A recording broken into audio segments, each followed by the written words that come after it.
Hola, bienvenidos a Esto es más que literatura. ¿En algún momento te has planteado las situaciones por las que estarías dispuesto a hacer algo indebido o inclusive un delito? Y si una de esas situaciones es ayudar a una persona cercana, a una persona amada, ¿estarías dispuesto a cometerlo? Esto es lo que nos plantea el libro del que vamos a discutir hoy. Vamos a hablar del tiempo de las moscas de Claudia Piñeiro. Bienvenidos.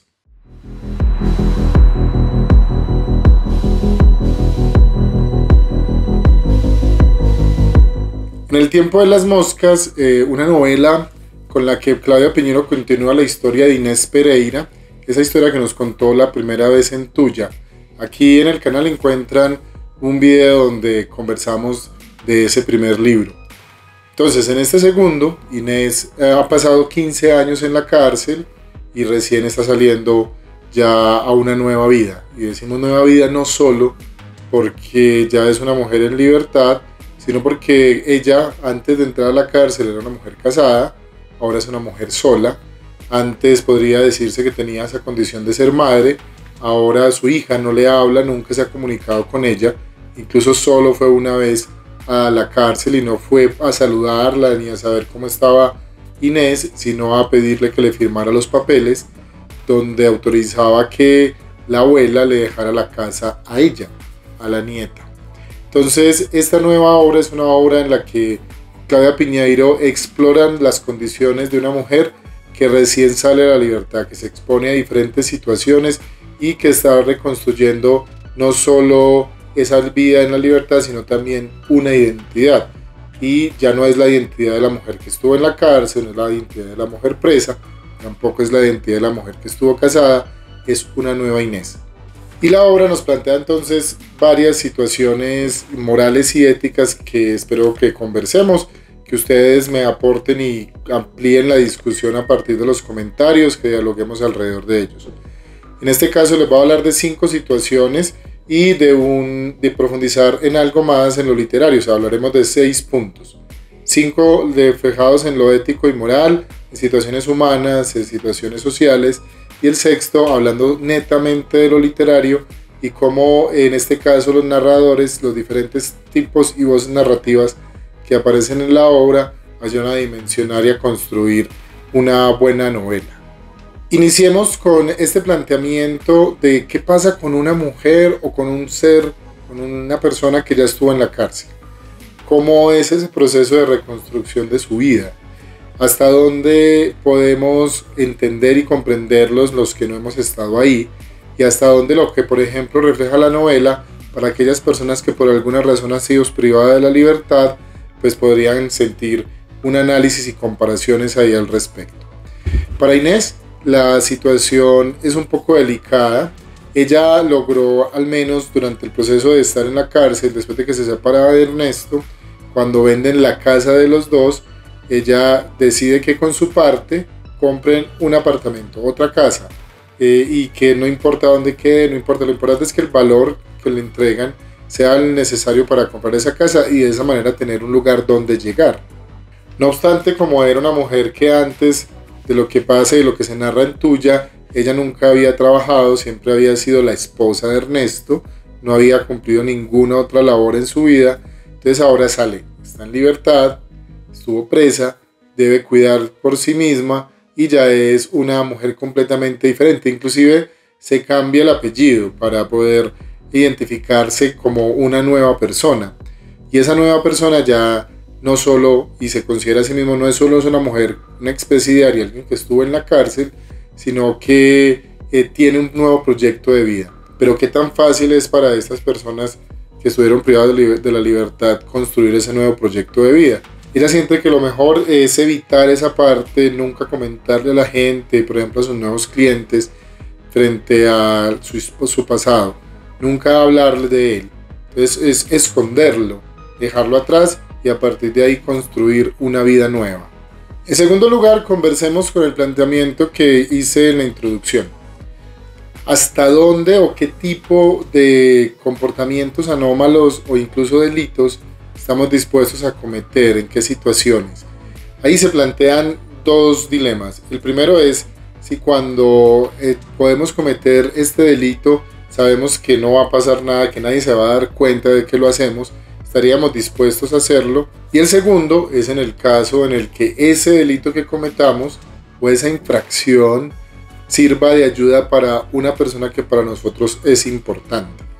Creo que estas situaciones no se pueden evaluar fácilmente, sino solo en circunstancias muy determinadas de la vida. En el caso de la novela, por ejemplo, Inés está dispuesta a cometer un delito. A pesar de que está evitando al máximo, tiene una buena vida, es una vida muy legal. Ella ha montado una empresa que se llama MM&M, que soluciona problemas, pero esa empresa tiene dos vertientes. La primera es la de Inés, ella fumiga, es fumigadora, entonces tiene diferentes clientas, ante todo clientas, que la contratan para que fumigue su casa de plagas, o sea, que las elimine.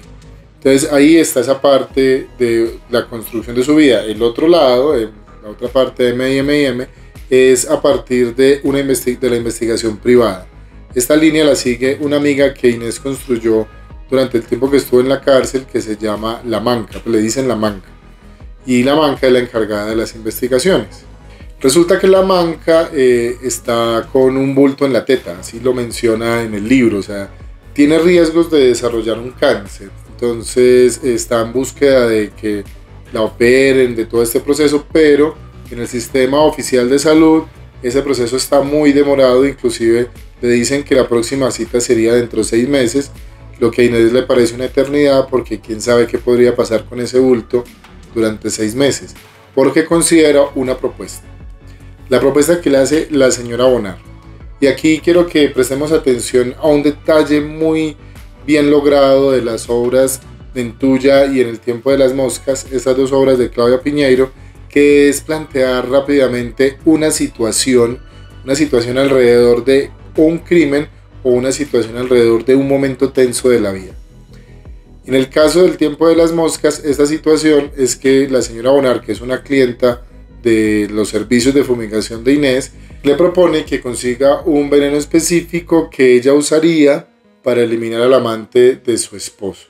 Dice que ahí en ese momento le dice a Inés que ella había sido pues muy respetuosa, que la había contratado por otras razones, pero que al encontrarse en esa situación y al reconocerla de lo que había pasado 15 años antes, pues siente que Inés podría sentir empatía por ella y ayudarla a conseguir este veneno.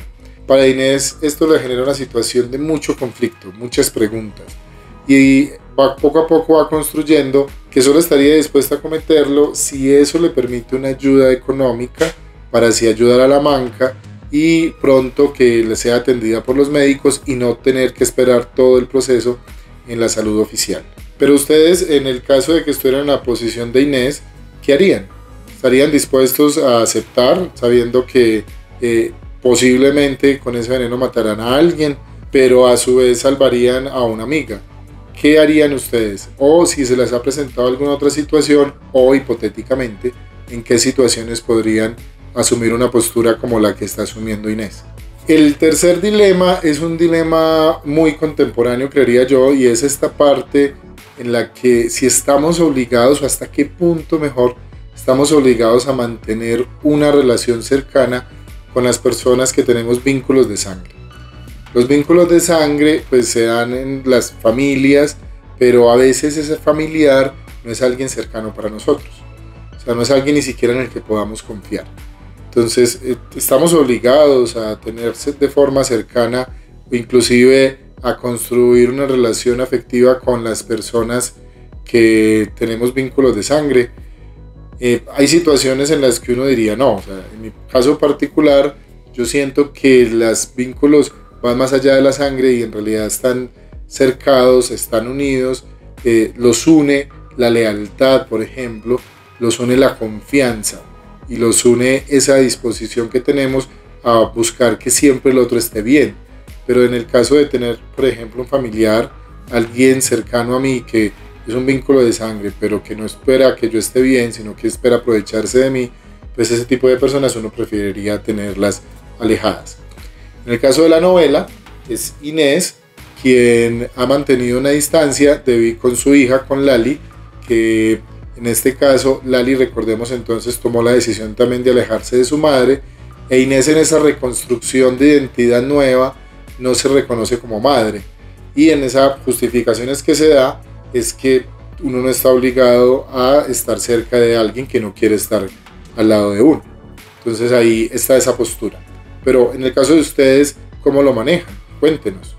La cuarta situación en este caso es un poco más contemporánea, pero se han aplicado en todos los momentos de la historia de la humanidad, y es qué tan dispuestos estamos a los cambios, a aceptar esos cambios y adaptarnos a las nuevas situaciones. Lo que pasa con el mundo contemporáneo es que parece que avanza más rápido que en otras épocas históricas. Es decir, que los cambios, por ejemplo, tecnológicos son cada vez más rápidos, que esos cambios tecnológicos influencian en situaciones sociales que también se modifican cada vez más rápido. En el caso de Inés, por ejemplo, y en el caso de La Manca, las dos, un par de mujeres que estuvieron varios años en la cárcel, cuando salen se encuentran, por ejemplo, con diferentes usos de términos, han cambiado algunas características del lenguaje a partir, por ejemplo, del reconocimiento de derechos a las mujeres y de estas solicitudes que hacen los colectivos feministas frente a no utilizar ciertas palabras, a modificar ciertos usos del lenguaje, ciertos comportamientos, y esto para ellas en algunos casos las hace sentir incómodas porque no logran adaptarse a las nuevas situaciones. O específicamente, por ejemplo, en el caso de Inés, frente a la tecnología, ella odia el celular, considera que no le interesa para nada, que ese es un aparato que genera esclavitud, lo cual no está alejado de una parte de la realidad, pero que para ella poco a poco esa resistencia la va encontrando como una también construcción de identidad, o sea, una mujer que se identifica como un ser alejado de esas nuevas tecnologías. ¿Ustedes a cuáles situaciones del mundo actual se han tenido que enfrentar que les haya generado resistencia? Como algunos cambios que uno diga, no me siento cómodo en este tipo de situaciones, siento que no es porque uno extrañe necesariamente lo que pasaba antes, sino porque no es una persona que se moviliza tan fácil. Por ejemplo, en mi caso, la creación de este canal surgió después de años de que me hubieran pasado la idea.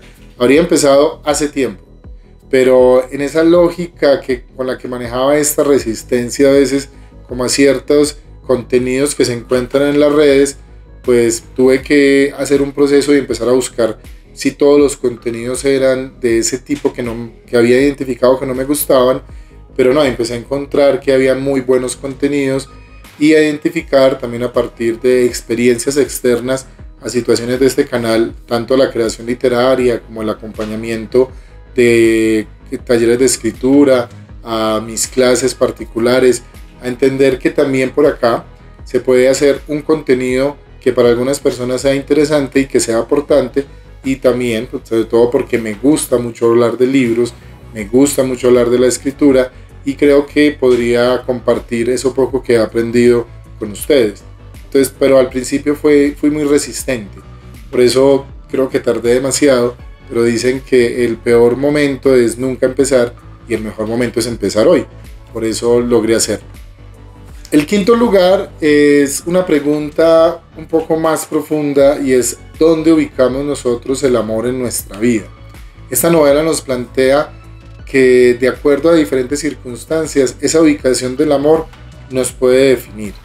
En el caso de Inés, ella ya se identifica más como una mujer sola, inclusive el amor no hace parte de su ser, ni siquiera el contacto físico le es cercano y le es familiar, siente que no hay, que ahí está mal la situación, que ella debe de estar alejada de ese tipo de espacios. En el caso de La Manca, siendo la mejor amiga de Inés, también despierta cierto afecto más allá de solo una amistad, pero ella entiende que debe mantener una actitud de respeto e inclusive a veces de autocontrol. Por otro lado, por ejemplo, lo que le pasa con Lali, con Laura, que es esta hija que ya es una mujer adulta, que es una profesional, que ha decidido mantener a su madre completamente borrada de su vida. En parte es comprender esto de que el amor es una decisión, o sea, no solo es porque se le reflejen a uno algunas condiciones y que uno identifique y a partir de ahí nazcan afectos, sino que también se decide amar. Y aquí es muy claro en esta novela. Espero que ustedes lo identifiquen cuando la lean, o si la han leído, que nos compartan acá cómo han identificado esas posturas del amor. Entonces, para mí, como lo acabo de decir, amar también es una decisión. Bueno, y hasta aquí los primeros 5 puntos donde identifico algunas líneas de sentido, sobre todo frente a estos dilemas éticos, morales o preguntas sobre la forma en cómo nos relacionamos. La novela tiene otros, pero en mi caso, en la lectura que la realicé, identifiqué estos y me cuestioné a medida que le iba haciendo a partir de estos puntos que le planteé. Esta última parte del video es para que hablemos de un poco más de literatura. Entonces vamos a hablar de los narradores. En este caso la novela tiene 3 voces narrativas. La primera voz narrativa es una voz en primera persona. La primera persona en este caso es la de Inés. A partir de su punto de vista, de hablarnos desde su voz, nos va construyendo ese mundo en el que ella está viviendo, esa construcción de su identidad y ante todo también esa identificación que está logrando hacerse consigo misma. Es un paso a paso, pero a medida que vamos leyendo en esa voz en primera persona, uno va sintiendo y construyendo esa empatía hacia esta Inés, que me parece a mí es una mujer muy valiente. La segunda voz narrativa es una voz en tercera persona que cambia los puntos de vista de acuerdo a los personajes que van entrando en la novela. En algunos pasajes va también entonces en especie de contrapunteo el primer punto de vista de Inés en primera persona y en el siguiente capítulo un punto de vista en tercera persona también sobre Inés, pero aprovecha este recurso de la voz en tercera persona para mostrarnos otros personajes, para mostrarnos los otros personajes cómo están percibiendo las situaciones. Esto va construyendo un mundo muy interesante dentro de la novela y está muy bien narrada. O sea, el recurso de por ahora utilizar esas 2 voces narrativas lo entrelaza muy bien, lo que le permite al lector disfrutar de forma perfecta esta obra. Y la tercera voz narrativa es una voz que a mí me encantó. Es una especie de coro parecido al coro de las tragedias griegas. Este coro es un colectivo femenino que se reúne a discutir lo que está planteando la novela. O sea, es como que está pasando las situaciones de Inés y los diferentes personajes, y en el coro este colectivo discute esas situaciones que están pasando, discute los planteamientos que se hace Inés, discute las situaciones, se preguntan qué harían ellas, hacen unas críticas y le suma algo que a mi punto de vista fue muy divertido, y es que en realidad sí parece una discusión, o sea, no es nada esquematizada. Esa discusión hace que los diálogos sean cortados, todo está planteado como en guión de diálogos, esos coros, lo que permite identificar voces es a partir de esas características de muletillas, de ciertas palabras que se repiten. Es un espacio de lectura, esos coros, muy enriquecedor, que siento yo que le amplían y suman muy bien a esta novela. Bien, esta es la invitación entonces para leer El tiempo de las moscas de Claudia Piñeiro. Espero que puedan acercarse a ella y que nos compartan acá sus impresiones sobre la obra. También me gustaría conocer sobre qué otros temas y qué otras obras nos recomendarían para hacer otros futuros videos o simplemente para leer y disfrutar. Recuerden que esto es más que literatura. Nos vemos.